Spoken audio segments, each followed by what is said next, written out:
Y estamos listos para conversar nuestro primer tema del día de hoy con el doctor Laverne, que como siempre nos trae un segmento completísimo de ginecología y obstetricia. Bienvenido, doctor. Hoy vamos a hablar de las infecciones vaginales más frecuentes. Bienvenido a la cocina. ¿Cómo están? Muy bien, y mejor ahora que lo tenemos acá. ¿Quiere un cafecito? No, hoy no. Ay, mira. Estoy en plan de... Está en detoxificación. Sí, haciendo una dieta y la verdad que... ¡Ah! Ya me Yo falta sí lo poco. contagió. Yo sí lo contagió con su ya me dieta, mi falta poco. amor. Ya llevo 15 libras menos de que... ¿Está bien? Sí, yo sí cuando lo vi más Sí. delgado. Yo dije, oye, doctor, Está poniéndose fit, está Muy bien, poniéndose fit. doctor, gracias. Doctor, ¿cuáles son Salud. las infecciones vaginales más frecuentes en las mujeres? Mira, en nuestro país yo diría que una de las infecciones más frecuentes son los hongos. Las infecciones por hongos por la humedad del calor. Existen otras infecciones como la Gardnerella o la vaginosis, que es producida por una mezcla de bacterias, que básicamente también se ve con mucha frecuencia en las mujeres, aunque yo diría que poniéndonos en la balanza, la mayoría de las veces nos enteramos o vemos una infección y vemos que es un hongo. Pero por otro lado, una de las infecciones más silenciosas y frecuentes sería la del virus de papiloma humano, que es una infección vaginal. Una infección que se transmite también por contacto sexual. Entonces yo diría que tal vez esas son las tres más comunes. Podemos hablar de tricomonas, después ahí vienen otras cosas como el herpes y la clamidia. Decimos que la del papiloma humano es como la más silenciosa. Sí, porque realmente el virus de papiloma no provoca ningún tipo de síntoma, a menos que sea un virus 6 o virus 11 que provocan verrugas, pero la mayoría, y son más o menos como 200 tipos de virus, no dan ningún tipo de señal. Se detecta cuando la mujer va a hacerse su citología, su examen de Papa Nicolau, y ahí entonces nos reportan, se observan cambios sugestivos de virus de papiloma. Entonces ahí es donde pues, lo detectamos y podemos entonces recomendar las medidas a tomar, un examen más profundo y de ahí seguir un planteamiento, depende de lo que encontremos, ¿no? Excelente. Doctor, cuando por ejemplo hablamos de hongos, y obviamente decía al principio que el tema del hongo tiene que ver mucho con el clima en el que vivimos, ¿cuáles son las prácticas que las mujeres deberían evitar para tener este tipo de infecciones que son más frecuentes por nuestro clima? Sí, una de las cosas que uno dice, bueno, el uso de ropa muy apretada. La gente que anda todo el día en jeans, eso puede provocar un poquito más de humedad, de calor en el área. El uso de los protectores diarios, eso es una costumbre que de hace unos años para acá, o sea, todo el mundo usa protectores. Sí, doctor, sobre todo estos protectores que traen ahora todos estos aromas. Exacto. No sé cómo funciona y corríjame si me equivoco, pero esto no puede cambiar el pH también de la... Lo que te da es más calor o más humedad en la zona, entonces hay más riesgo de que haya infecciones a repetición. Otra de las cosas que también se recomienda es no depilar totalmente el área. Esa es otra costumbre de hace varios años. Yo siempre he dicho que eso es la deforestación llegó a la zona íntima. Porque Está de moda. no queda nada. Entonces, ¿qué tiene? El vello púbico tiene una función de atrapar parte del sudor para que ese sudor no se escurra dentro de vagina y cambie el pH. Claro. Además que hace una especie de colchoncito para que haya un poquito más de ventilación. Entonces, esas son algunas cosas que nosotros vemos que pueden incidir en la aparición frecuente de infecciones por hongo. También la persona que hace ejercicio, por ejemplo, hace ejercicio, se suda y después se queda con esa ropa húmeda, el sudor también. Igual cuando va a la playa, un vestido de baño que se queda por horas con el vestido húmedo y realmente todo eso puede ser... ¿Y la ropa apretada? La ropa apretada también, Sí, definitivamente. Esas son cosas que pueden incidir en que haya Ahora, mayor por ejemplo, frecuencia ahora de las infecciones. mujeres, por ejemplo, también hay muchos estilos de ropa interior, entonces, sabes, que son más modernas que cómodas. Claro. Entonces, ¿qué material, por ejemplo? Bueno, siempre se prefiere que sea algodón, que es más fresco. El uso también del hilo dental también puede afectar porque el hilo dental puede arrastrar bacterias del área del ano hacia la vagina también. Entonces, esa también es una razón de infecciones de todo tipo frecuentes, ¿no? Yo tengo una duda, porque por ejemplo hablábamos de los protectores diarios y usted mencionaba que lógicamente pueden que se hagan las infecciones más constantes. Pero las indicaciones a veces cuando se usan protectores diarios dicen que si los cambias 3 veces al día no pasa nada. ¿Mito?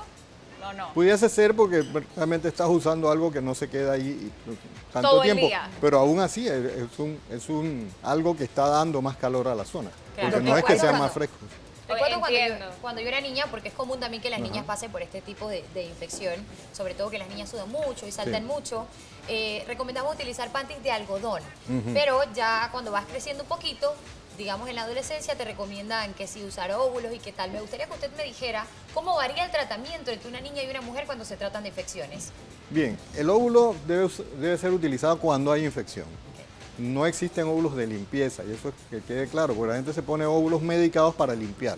Y eso no debe ser, porque estamos usando un medicamento en un área donde posiblemente no hay bacterias, y entonces, o no hay hongos, y eso va a crear una resistencia.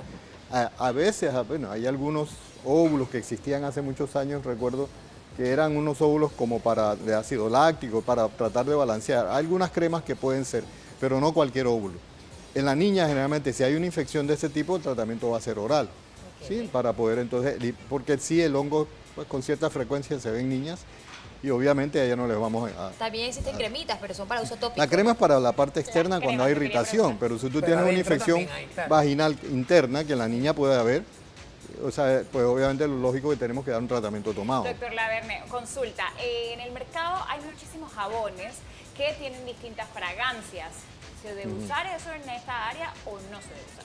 Mira, los jabones también es otra de las cosas que debemos evitar, jabones que sean muy alcalinos, porque el jabón va a cambiar, a la mujer enjabonarse, parte de esa espuma puede entrar en vagina y le va a cambiar la acidez, el pH, que se conoce, que es una manera de medir la acidez. Nosotros recomendamos algunos jabones que existen en el mercado que deben ser bien evaluados porque no todos son buenos.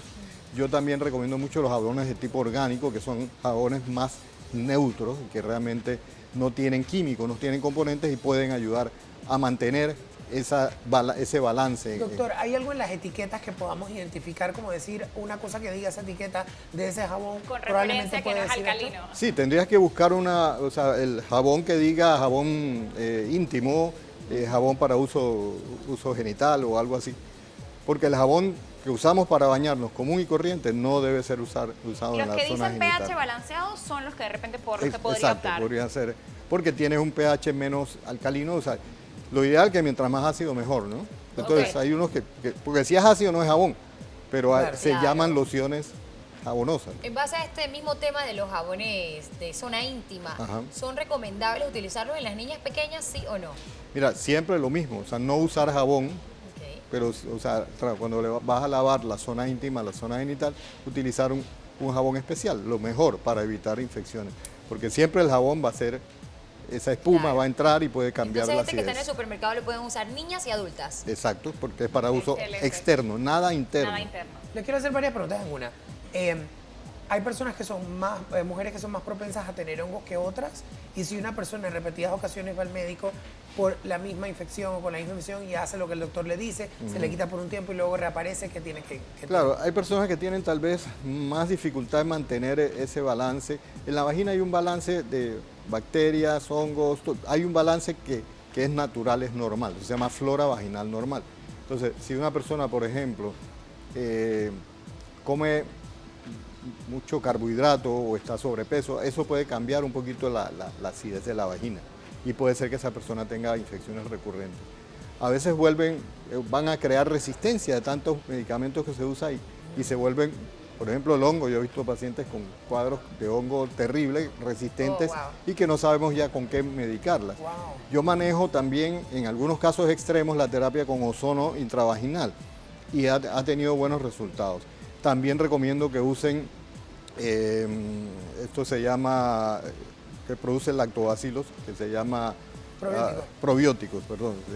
Para eso también ayuda, consumir probióticos, porque muchas veces los hongos vienen del área intestinal y pasan a la vagina muy fácilmente. interesante. Entonces el probiótico ayuda a controlar mucho esta aparición de hongos. Oh, qué Entonces bueno. son algunas terapias alternativas que funcionan, siempre y cuando pues, se hagan de manera correcta. Yo pienso que no es cualquiera el que va a empezar a tomar lo que sea. Búsquese un Claro. probiótico que sea bueno, balanceado. Sí, seguro. La terapia con ozono no es frecuente, entonces no es todo el mundo que la hace. Claro. pero yo he tenido una buena experiencia eso, claro. en casos crónicos, ¿no? Y por eso es que es tan importante, por estas recomendaciones que ha dado el doctor Laverne y muchas más, es tan importante visitar a un especialista y educarse y seguir las recomendaciones del médico. Gracias, doctor, por estar con nosotros. Con mucho gusto. Estuvimos conversando aquí en La Cocina de Ají sobre infecciones vaginales.